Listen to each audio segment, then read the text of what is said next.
Hello, friends. Welcome into Pack-A-Day Live. I'm your host, Andy Herman. You can follow me on Twitter at Andy Herman NFL. Thank you for being here. Likely our last Pack-A-Day Live for a while, not our last live event. If you're looking to make sure that you get a live event weekly, make sure you become a Pack-A-Day podcast member. We do our weekly members Q&A all off season, all season long, so that you can sign up for, and you will definitely get a weekly, live event. I'm going to try to do something every week, whether it is a happy hour or maybe a Pack-A-Day Live here or there.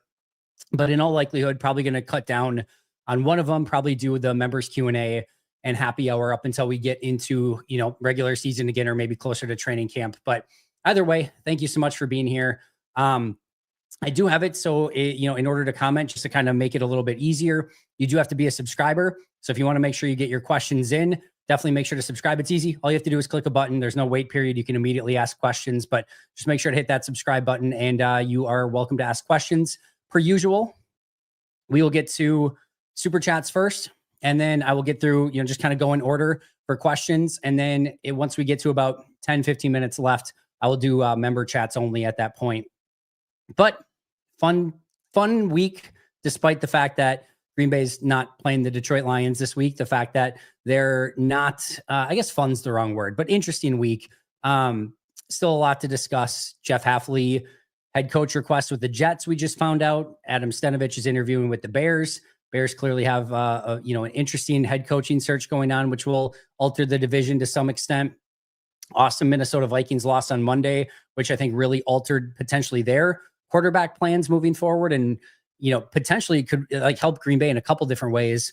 It was trending that either Sam Darnold was going to be back and they could potentially trade JJ McCarthy for a lot of stuff, and or potentially keep JJ McCarthy and trade Sam Darnold by franchising him and taking him for a bunch of stuff. And now I'm not sure that happens anymore, which is a good thing for Green Bay. And Green Bay gets a spot up in the draft order by Minnesota losing that game as well. So some good things that happened there. Obviously, a lot of Devontae Adams and Jair Alexander conversation. We're starting to look ahead to free agency and just a lot of stuff going on. So despite the fact that Green Bay's not playing, a ton of stuff to still talk about. So let's get into it right away. I just looked at this chicken. I saw your question come in early. How did the AI finish this year? What was the record? So it's a little bit complicated because it had Green Bay going to the divisional round, championship round, and Super Bowl. So we'll just ignore those games. It was 12-6 overall in the 18 games that Green Bay played, which, all things considered, considering this is a random AI model that was, I did my best to input the right commands to get not only a result, but kind of a game recap as well. The fact that it went 12-6 is still pretty impressive. Now, I think it was 8-0 at one point. 1, 2, 3, 4, 5, 6, 7, 8. It was 8-0 at one point. It ended the season, 4-6, and did not get Green Bay, to the Super Bowl like the AI model said it would. But I would still say in an 18-game season, I mean, it had a better record than the Packers did, right? The Packers were 11-6. Or sorry, it must have been. So they were what, 11-7. So all right, so they were 8-0, 8-1, 9-1, 10-1, 11-1. 11-2, 10-3, 10-3, 11-3, 12-3, 12-5, 12-6, 12-7. They would have been 12-7. Sorry. So not 12-6, 12-7 is what the AI was, but still pretty freaking good, all things considered. But definitely went 4-7 after that 8-0 start. So it definitely cooled off a little bit. Not Green Bay, but what's in the water in Pittsburgh that makes wide receivers go crazy? AB, Claypool, Juju Pickens, now Deontay Johnson got cut by the Texans. That's his 4th team this year. I think that it's not necessarily something in the water. I think it's part of Pittsburgh's DNA more that they are willing to accept. Martavis Bryant is another one that they're willing to maybe take a little bit more chance at wide receiver when it comes to, kind of some of the personality traits, right? And thinking that they can sort of coach that out of them, and or maybe just get 4 or 5 years of focused production out of them. And then when they really get to full-fledged diva, they move on, maybe trade, or just, allow somebody else to pay them big in free agency, whatever. But I think it has more to do with what they're willing to accept. come draft time, and that they're willing to maybe take some chances on those type of players more than anything else. But they definitely seem to cast a wide net and get a wide cast of characters in return.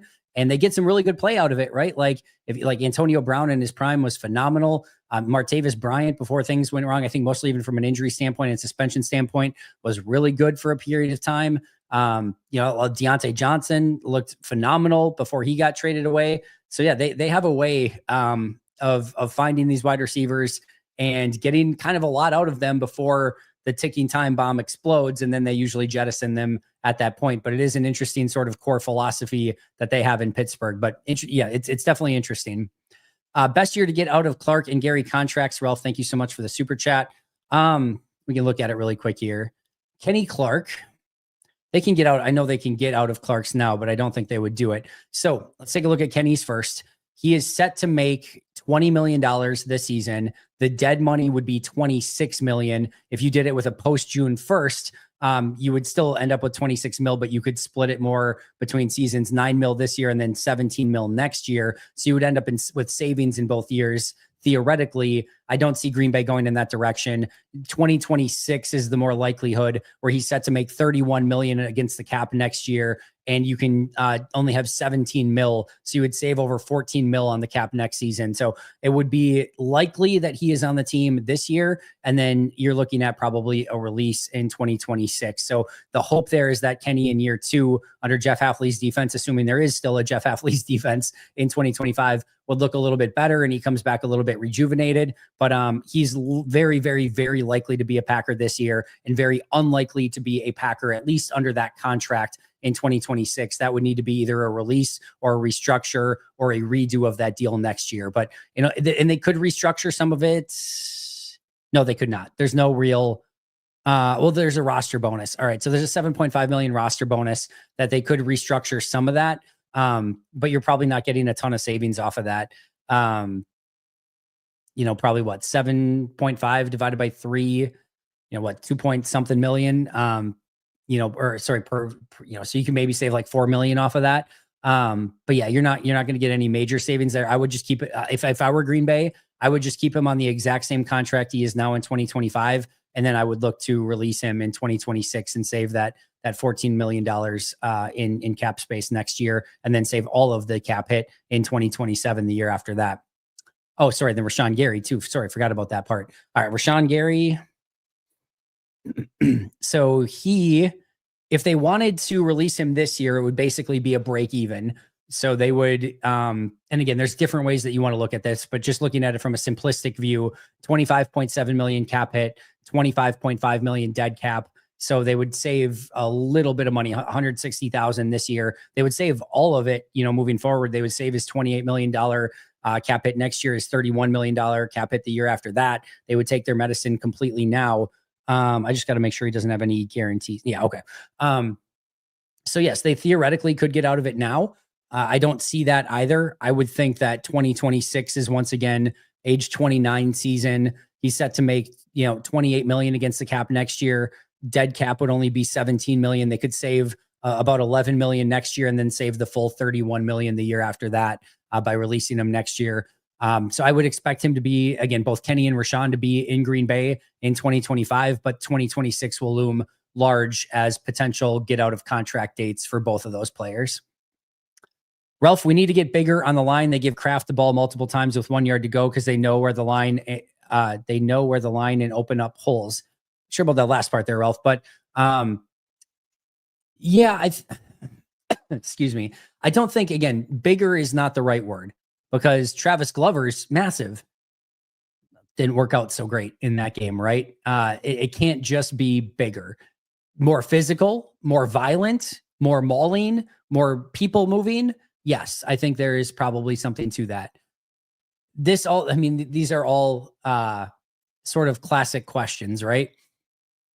We would all love offensive linemen that are people movers, pass protectors, physical, violent, intense, but not too violent, physical, intense that they're getting penalties, and that can play multiple positions. We would all love to have our cake and eat it too. We want all of those things. mean, every once in a while you get a Trent Williams, a Larry Allen, a just special dude. Look at David Bakhtiari. David Bakhtiari, one of the great Packers of the last couple decades, one of the great offensive tackles in his time when he was healthy. Didn't really move people all that much. He was a solid run blocker. He could move really well, get to his spots, get outside. He was very special in that regard, sealed people very well. But if you had David Bakhtiari versus a big defensive end and you needed a yard and you said, David, go move that dude, probably not his forte, right? I'm not saying he couldn't do it, but it wasn't going to be like that. That's not what you're using David Bakhtiari for. But he's one of the great offensive linemen that we have seen really, again, especially in Green Bay, but even in the NFL in the last 20 years. I mean, he's worthy of that, nomination. I'm not saying he's in the same category as Trent Williams or anything like that, but that's an awesome, unbelievable offensive tackle. But he had, he's not a baller. He's not a people mover. He's not a big, complete physical guy, but an absolute unbelievable offensive tackle. It is so hard to find everything that you want in an offensive. I mean, I can't even tell you how hard it is just to find, solid guys like Sean Ryan and Rasheed Walker. They may not look great on the surface, but even just finding, solid guys like that you can go 1 through 5 is not any easy task whatsoever. And then you usually have to kind of pick your poison. Do you want more of a mauling people mover, physical, intense offensive lineman? Okay, you can find those guys. A lot of times their deficiency is with quicker players and or with pass rushing. Not always, but sometimes. Like the more road grading, sort of they are in the run game, sometimes they're more susceptible in the pass game. And you can potentially live in that world, but it just depends on what your philosophy is and how you want to build your offensive line. You're probably not going to get everything, certainly not at all 5 positions. There's teams that in the past have sort of looked at it of, let's make the left side of our line, more of our pass protecting offensive line. The center's got to kind of be overall. Then left tackle, we're going to make sure we're protecting our blind side. We're going to make it that it's a little bit better against the pass. And then on the right side, we're going to make it that it's a little bit better against the run. So if we need a 3rd and 1, we can maul and run to the right side in that situation. It doesn't usually work that way anymore because if you set that up on the right side, that sounds maybe good in principle, but if all of a sudden you've got, TJ Watt and Cam Hayward now lined up on that side against your worst pass protecting players, all right, well, that probably is not going to end very well, which is exactly, by the way, where those players line up. It's, again, we would all love all pros at every position, but you have to then have a philosophy of saying, all right, we're probably not going to have offensive linemen at all 5 spots that are going to be great in pass protection, great at run blocking, great movers, and do everything that we want them to do. So how do we want to build this line? And what Green Bay's basically decided is we want movable pieces, agile pieces who can move their feet well, who can pass protect, and who can get to spots in the run game, seal well, again, kick out, pull, do whatever you need to do from a movement standpoint. But we're not going to probably have a ton of guys that can just, out-muscle you at the point of attack for right or wrong. I'm not saying that that's the right way to do it. I can probably tell you that if Green Bay had 5 big mauling physical offensive linemen that were good in the run game, but couldn't pass protect very well, and it was the reverse, we'd probably be having a conversation of Green Bay needs to find better pass protecting offensive tackles. Every time Jordan goes back to pass, there's immediately a pass rusher sitting in his lap. Green Bay can't survive that way. And, so yes, we would all, again, love everything at all 5 spots. It's just good luck finding that. So yes, I think that I don't disagree, Ralph, at all with what you're saying. I think there is a little bit need to get, bigger, more physical. You look at the Eagles offensive line, you look at Detroit's offensive line. Those are great. Those are great examples of, I think, how the best ideal right way to build a offensive line. Sometimes in order to get that, you need to have some early draft picks to get a Penei Sewell and things like that. But yeah, I think those are great examples. It's easier said than done, but I don't disagree with you. Andy, do you think the Packers defense was as good as their final points per game ranking? I know last year 10 absolutely did not match what we saw on the field. Yes. Excuse me. And I do think, things like DVOA take into consideration the record of the opponents that you play and things like that. Were they amazing against Detroit in the second game when they needed to have it or things like that? No, they weren't perfect, certainly. But I do think that they were we can go through it. And I just posted it again, kind of ragging on Zach Cruz just a little bit for posting this, because I said it's probably why the Jets now want to interview Jeff Hafley. But I mean, man, you go through every statistic. Points per game, they improved from 10th to 6th. Yards per pass, 20th to 5th. DVOA, 27th to 7th. And that's where, when you talk about they were 10th in points per game allowed, but it didn't match the eye test, the DVOA is telling you, yeah, the eye test was right. They were actually 27th in defensive DVOA last year. And that, again, is considering the opponents and everything like that. That's what's telling you, yeah, that points per game is cute, but it's not real. This is telling you points per game allowed was 6th this year. DVOA was 7th. It's telling you, all right, it was basically real. But points per game 6th, yards per pass 5th, DVOA 7th, EPA per play 4th, yards per game 5th, takeaways 4th, yards per carry 3rd, passer rating 9th, tackles for loss 5th. I mean, they improved in almost every major category. I do think that the defense was legit. And I talked about this a little bit with Perry Goldstein on Pax What She Said. When you watch defense, any defense play football, if you're cheering for that defense, right, it is inherently a negative viewing experience. You can get turnovers, certainly. You can get some big plays or a pass breakup. You can hold them to a 3-and-out or whatever the case may be. But more often than not, when you are on defense, bad things are happening. Meaning, like, you're going to, on average, give up about 300 yards per game in any given game. You are on average probably going to give up 20 some points per game.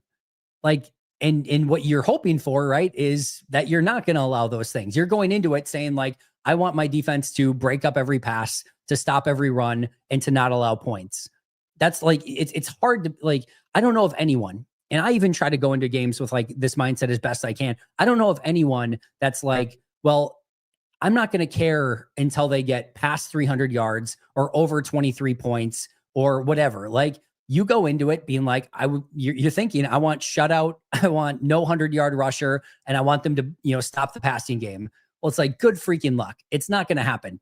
On average, you're going to give up 300 plus yards, 20 plus points, and it's going to be a negative viewing experience for everyone's defense across the league. And now, when you play good teams, when you play a Detroit Lions offense or a Philadelphia Eagles offense, more often than not, it's going to be even more frustrating because they're the best of the best. I mean, Detroit's putting up 50 on some teams. Like, this is an incredibly talented, well-designed, physical offense. And same thing with Philly.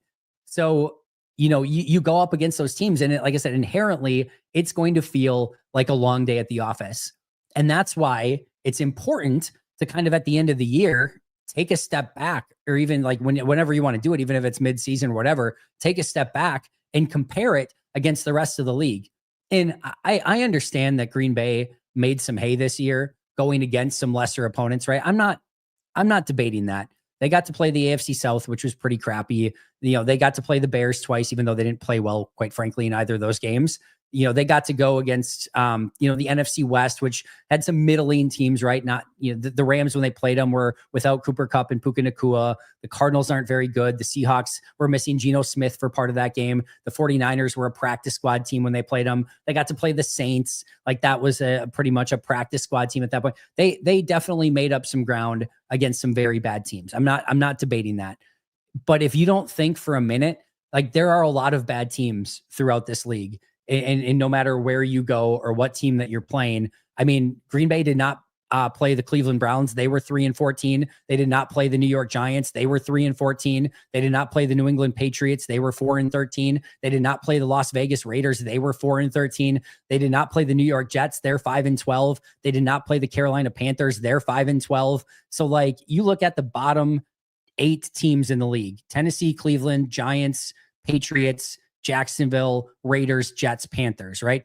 Bottom 8 teams, they only played the Jacksonville Jaguars and the Tennessee Titans. Only 2 of the bottom 8 teams in the league.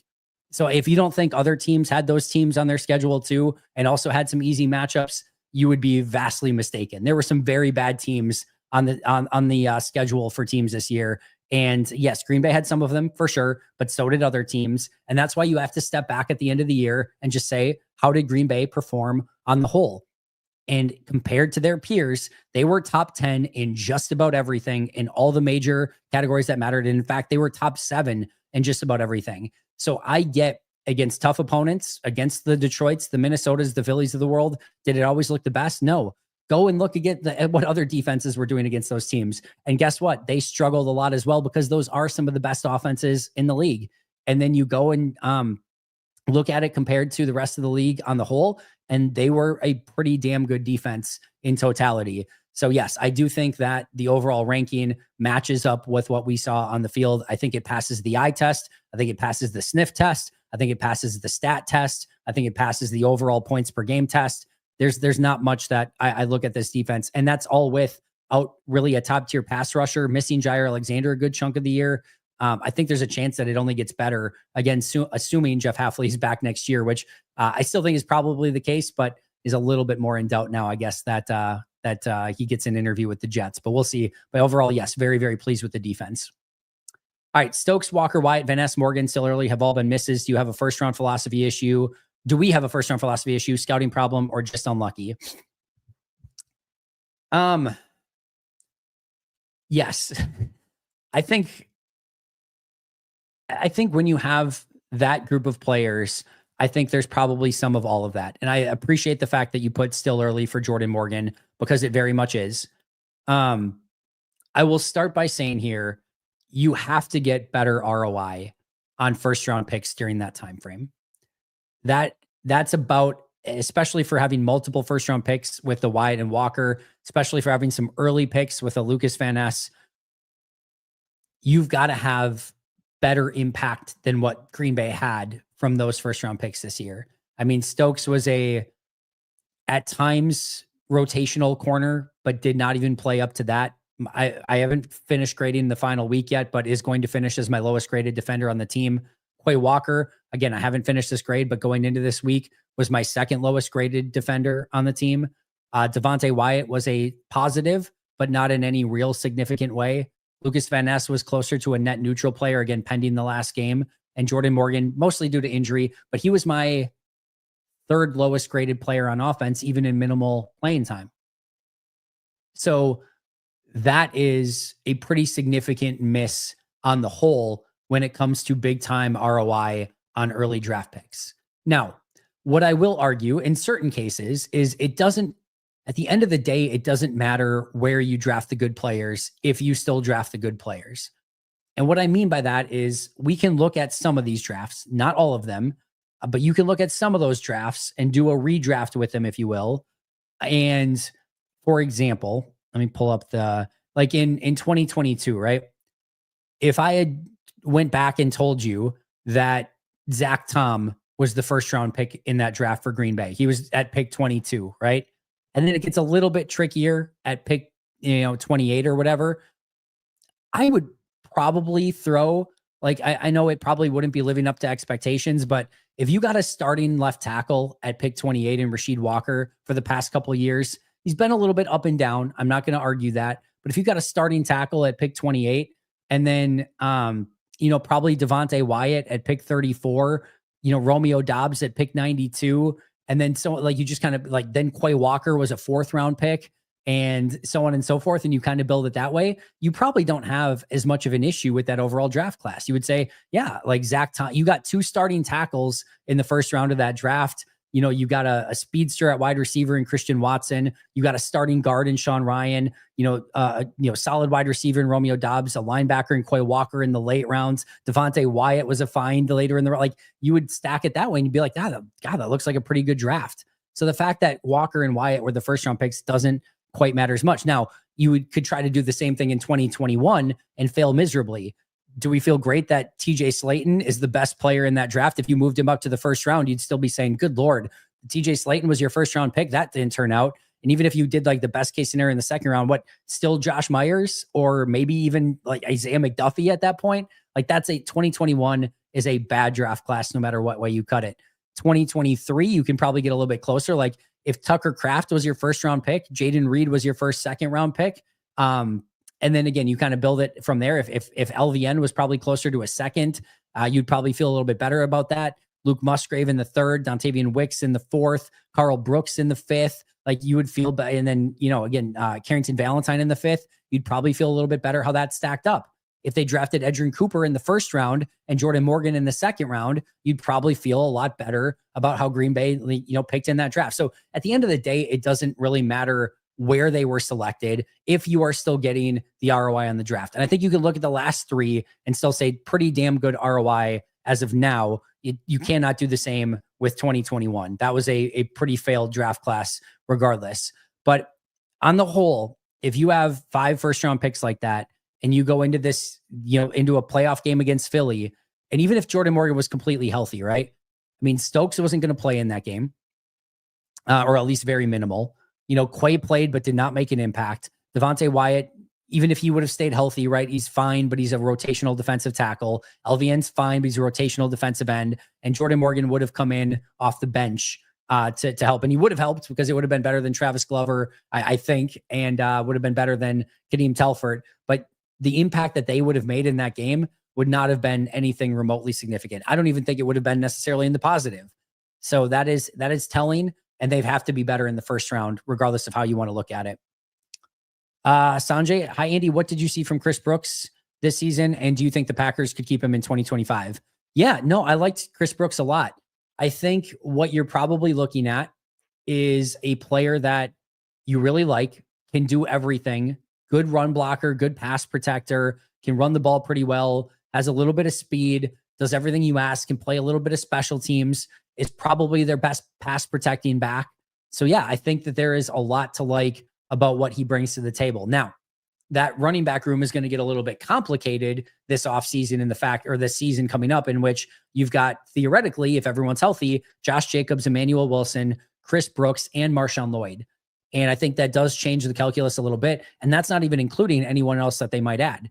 I don't think they're going to certainly draft a running back in the first 5 rounds in this one. I think that would probably be a little bit of a waste of resources based on what you have in the room right now. But if there's a running back that's best player available in the 6th or 7th round, could they take him? Sure. Or would they at least add like an undrafted free agent? So you're going to have some competition in that room. And you could get to a point, depending on how things are going, of like, all right, well, Josh Jacobs is our 1, and Marshawn Lloyd is the 2. And then you could get into that, sort of interesting area. If you've got the other 2, Emmanuel Wilson and Chris Brooks, and you only want to keep 3 running backs, well, then they're going to be in quite the battle against each other. And I don't know what direction that would go. The pass pro for Chris Brooks is going to be massively important because Jacobs is pretty meh at it at best. And Marshawn Lloyd that was something he really struggled with at times in college and does not project to be a great blitz pickup back. So it would probably be advantage Chris Brooks. I think all 4 of those guys make the 53 next year, and they'll kind of figure out the roster math as needed beyond that. But I think there could be some competition between Chris Brooks and Emmanuel Wilson if they decide to only keep 3 backs. If that did happen, I think they do everything in their power to try to keep him on the practice squad. I'm not sure that would happen, but I do think there's a very good chance he's on the team, and I do think they likely keep 4 running backs. But yes, did like what I see, and he definitely brings something unique to the table from a pass blocking standpoint. Was hoping Hafley just loved defense, done with head coach. I saw some of this posted online, and I think it's worth clarifying, and I'm glad you brought this up, Ralph. Jeff Hafley was done head coaching college football.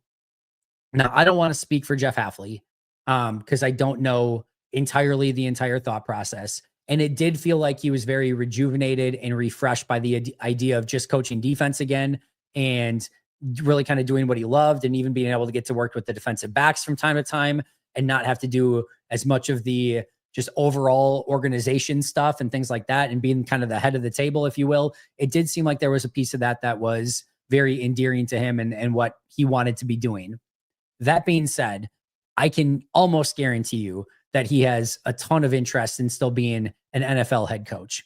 And why I would say that is, and even he pointed out the college portion of this when he talked about it in his press conference. And it's funny, Justice Mosqueda talked about this before this even happened last year with Jeff Hafley. We had these conversations going into the offseason. And as we were looking at defensive coordinators, the coaching landscape in college football is brutal. You spend so much of your time right now recruiting and doing the NIL stuff and trying to keep your players from transferring during the transfer portals and trying to get new players in during the transfer portals and all the administrative work and trying to boost money for the team. Like, the amount of time that you actually get to spend coaching football and doing the stuff that you loved, like coming up as a coach, is completely out the window and completely out of whack. Like college head coaching is almost an entirely different job than what it was even 5 years ago. And most coaches are not enjoying that aspect of it and are leaving the game, going to the NFL, or like even like Nick Saban is retiring or retired. And like you're seeing more and more and more of that because it has changed so much. And you're seeing more and more college coaches trying to make that transition back to the NFL for that very reason. It's not going to be everyone. There's going to be some people that embrace it and love it and still want the challenge, but it's also, again, not for everyone to stay in that almost, I don't want to say just administrative role, but you're doing so much of that other stuff that you're not even getting to coach football. That you could tell was what he hated and didn't want anything more to do with, and was so ready to just get back coaching football again. But if he could coach football without having to worry about all the booster stuff and the NIL stuff and the transfer portal stuff and all of that, and just coach football again, I have a very firm belief that he would love to coach NFL football. I don't think there's any real legitimate risk of losing Jeff Hafley to a head coaching job in college football again. I don't think so. Can't say so for sure, but I don't think so. But I do think there would be significant risk of losing him to an NFL head coaching job if the right opportunity presented itself. Whether or not that's the Jets, I don't know. I'm assuming if he got offered a head coaching job with the Jets, if he was the guy, I assume he would take it. That's a pretty crappy position to go into. It's probably the worst of a bad group of open, head coaching jobs. But I would assume he would take it. But yeah, I do think he has interest in being an NFL head coach. I do not think he has interest in being a college head coach. That would be my guess. Would Green Bay hire Saleh if Hafley gets the Jets job? I think they would interview and probably even offer him if that situation did come to fruition.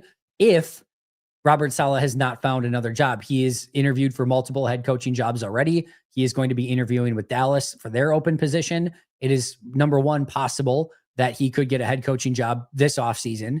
If not, he is going to have multiple defensive coordinator offers available, including with San Francisco.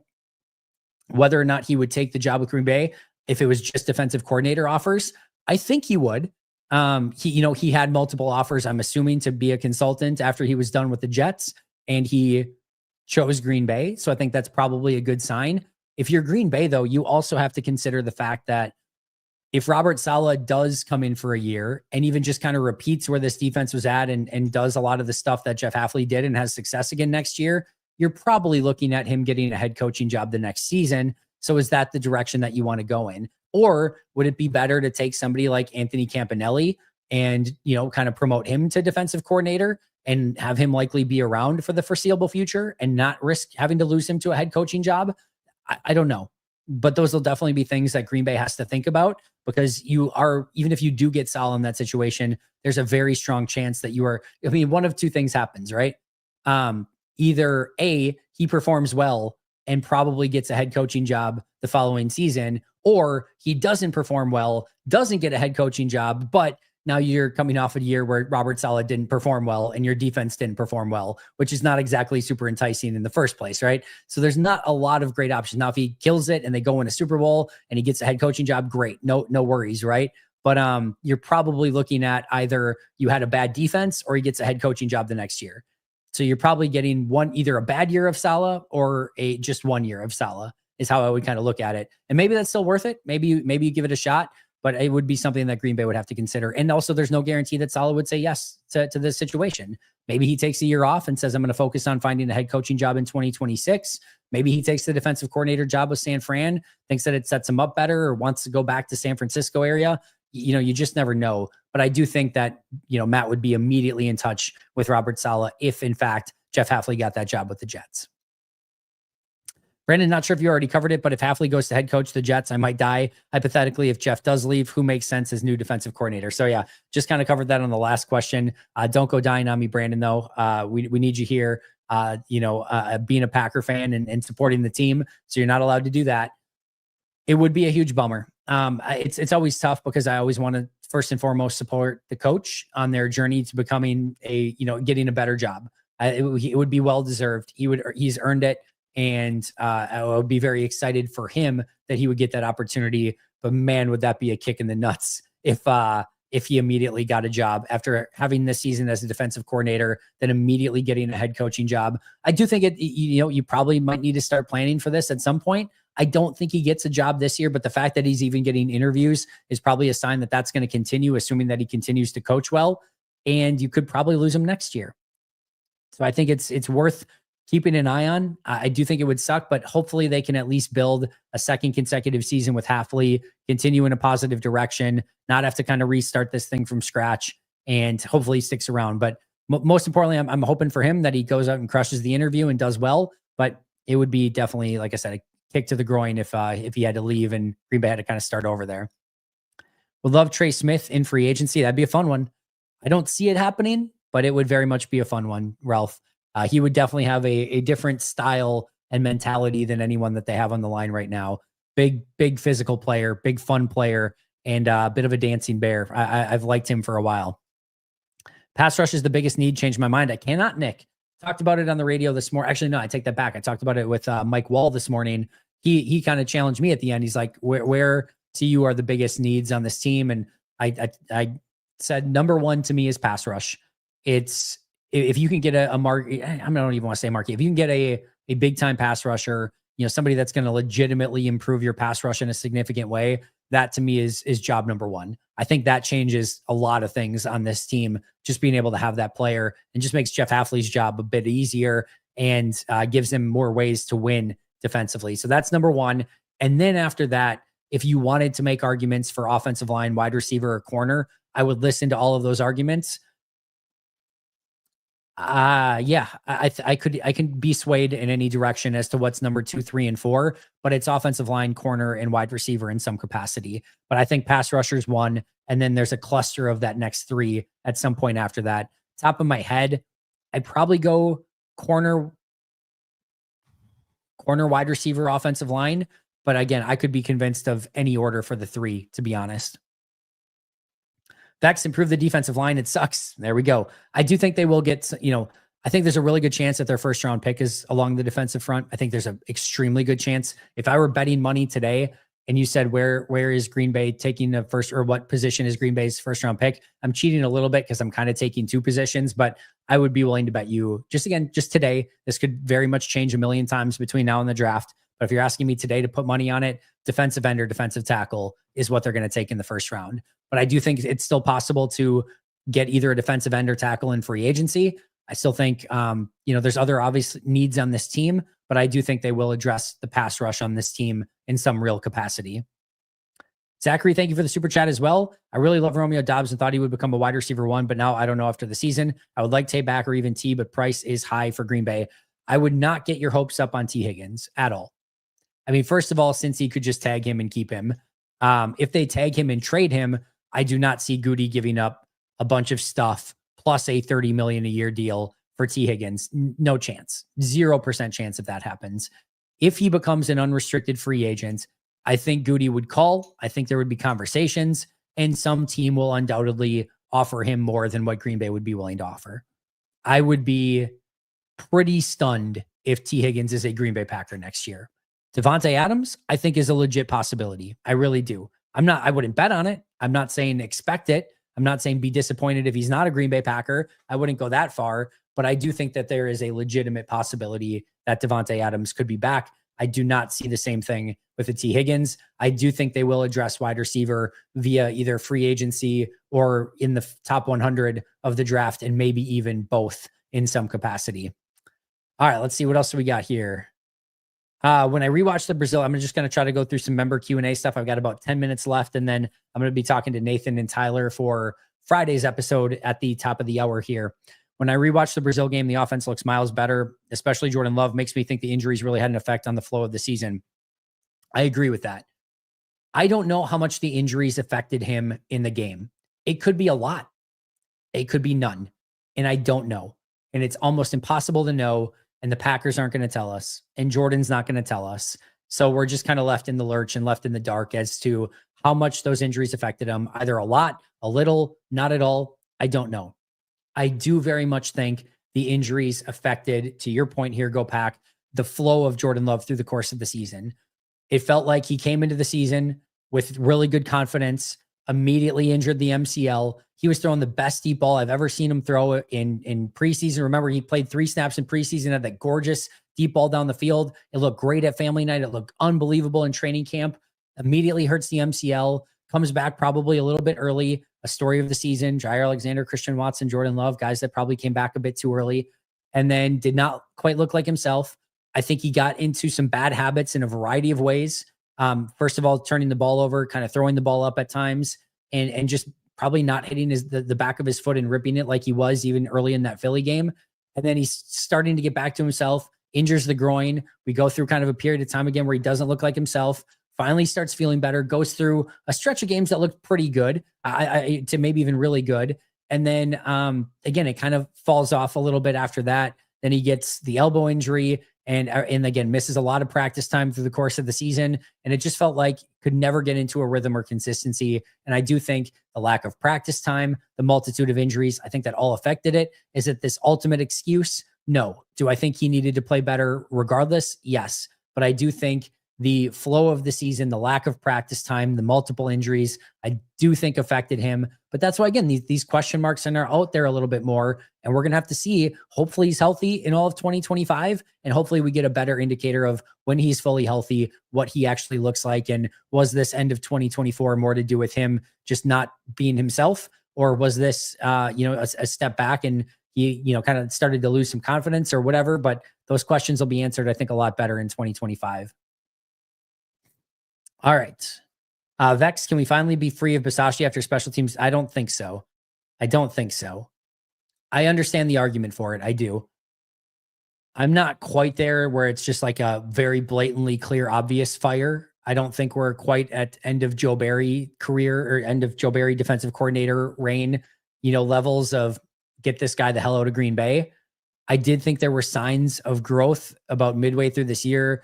Brandon McManus looked good. Daniel Whalen was punting good. There were some, couple good kick returns. They were eliminating mistakes. They were even coming up with some big plays like a block field goal against Chicago. But then the end of the season was really, really rough again.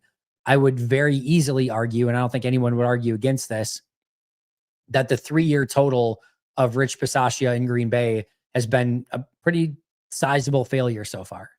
It was still really bad in 2022. It was mostly bad in 2023. It had moments in 2024, but then ended poorly once again and was really awful in this game to end 2024. So I would very easily argue that the special teams was a failure so far in 3 years under Rich Bisaccia. And I understand the argument. I don't expect it to happen is probably the best way to kind of put it. If they did, if we heard tomorrow the Packers are moving on from Rich Bisaccia, I would understand it. I wouldn't have any issue with it. I think Matt probably needs to be a little bit careful with how often he's letting go of coordinators, or like just coordinators have been churned out. This would be his 4th special teams coordinator and none due to promotions, because you had the original guy whose name I never remember. I always want to say John Bonamego, who was a previous special teams coach, but anyone have it for me? Matt's first special teams coordinator. All right, hit me up if I can never remember his name. And then it was Mo Drayton, and then it was Rich Bisaccia. So like he would be on his 4th special teams coordinator already, which is not ideal. He would be on his 3rd defensive coordinator. He's technically on his 2nd offensive coordinator. That was not his fault because Hackett got promoted, but that's a lot of coordinators in 7 years for Matt. So I think he does have to be a little bit careful in the fact that kind of the first sign of anything going wrong, he immediately fires the coordinator, especially at special teams coordinator. If you're on your 4th one in 7 seasons and all of the previous 3 were fired or let go or not retained. Yeah. If I'm the next, if I'm Darren Rizzi and there's multiple special teams jobs open, I'm going to be like, I don't know if I want to go to Green Bay. So I think he does have to be a little bit careful with that, but I would understand it. I would certainly understand it if they decided to. I definitely do not expect it to be the case. All right. Zachary, thank you for the super chat. Do you think they trade around in the first round? I think there's a chance that they move up. It wouldn't surprise me drafting Green Bay, wanting to make a little bit of a splash. I don't think it's going to be anything super aggressive. It wouldn't stun me if they moved up. If they did, I think they might try to utilize some future draft capital. So maybe like a future 3rd round pick to move up like 5 spots or something like that, maybe from like 23 to 18 or 23 to 19. If there was a guy on the board that they really liked, it wouldn't stun me if all of a sudden they're like, the Green Bay Packers have moved up to pick 18 while it's in Green Bay. So yeah, I think that's possible. We know Goody, though, he loves his draft picks to give up future draft picks to move up. Probably not quite in his DNA. But if there was the right player and he was there and the draft is in Green Bay and you can fire some people up and get them excited, maybe. I don't think they'll trade out of the 1st round. I think Green Bay will absolutely make a 1st round pick. I could see them moving down from 23 to, 28, 29, even 32 if they wanted to. But I think in all likelihood, they probably stay or maybe move up just 3, 4, 5 spots, something like that. All right, friends, I do need to get out of here. So this is a fun question, B. Timmy. What can Ed Policy do to fill in for Mark Murphy? Sean Menenga, there we go, by the way. I have no idea. I think I joked about this with Justice the other day of like, I have no idea how you have a commentary on this. I don't get to see what Ed Policy does day in and day out. I don't get to review his TPS reports. There's no all 22 film of Ed Policy's office to review what he's doing all day. I have no clue. I'm assuming he's going to be a great hire. I'm assuming they've dotted their I's and crossed their T's. I'm assuming that, it seems like everyone's excited about it. I don't think Mark Murphy would do anything to tarnish his legacy by having somebody take over for him that is not qualified for the job and in handing the reins over to somebody that's going to do something crazy or drastic with the franchise or anything like that. I'm sure it'll be fine. Whether, how I would even judge that, I have no freaking clue. No clue. Now we could maybe see things in time that he does that we're like, ooh, I'm not sure about that. Or like, that seems like a good idea. Maybe we get some inklings of that. But for now, your guess is as good as mine. Can we just always trade away our 1st round picks? Not this year, Vex. Not this year. Not with the draft in Green Bay. Did they trade up to get Clay? I recall they took Raji early in the 1st that year. They had Raji early and then they traded up to get Clay, correct? Correct. I don't need more bosses, Matt. Actually, technically, I only have one boss for the radio show, and that's it. Other than that, I'm my own boss. But yes, that's a very good place for me to be in. All right, friends, I do have to get out of here. Need to be talking to Nathan and Tyler here at the top of the hour. Need to do a little bit of prep before we get there. So I'm going to do that right now. I will be back for happy hour on Friday, 3 p.m. Central Time on Friday. I will be here for happy hour, so you can make sure to check that out. Again, make sure to subscribe, like, comment, give those 5-star reviews. We always appreciate that a ton. Make sure to become a member if you want to make sure you're getting a weekly Q&A every single week. Again, the members Q&A does not stop at any point during the season. You're always going to get one of those. If you're an All-Pro or Hall of Fame member, I am going to try to put together another All-Pro and Hall of Fame chat coming up here where you can join me in on the chat and we can all be hopefully live on camera. So I'm going to try to put one of those together soon. But yeah, that's going to do it for me for now. Enjoy your night, everyone. And until next time, and as always, go Pack Go.